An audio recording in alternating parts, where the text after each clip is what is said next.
Ar ôl gema cwpan yr wythnos dwytha, roedd y brif adran yn ôl wrth i ddoi gyda Chaerdydd yn herio Pontypridd yn stadiwm Lecwydd.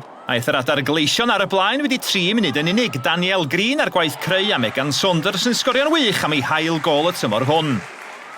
O fewn chwarter awr roedd Ponty'n gyfartal, gwaith creu am yn Eddgar ar yr asgell dde, yna rhediad deallus ac ergyd wych gan Niamh Tinman, gol o safon i Pontypridd, 1-1. Roedd na gyfla da arall i'r ymwelwyr 8 munud yn ddiweddarach, ond Alison Witts yn cael ei hatal gan y gol geidwad ac yna'n gadarn gan Ffion Price, yr amddiffynwr. Gyda 5 munud ar 20 ar ôl, aeth Caerdydd yn ôl ar y blaen ac roedd hi'n gol o didog. Ail gol y gêm i Megan Saunders yn dryllio gobeithio'n eich hyn glwb. Gol sy'n sicr yn werth i dangos eto, a thryder Saunders yn ei thair gêm dwytha.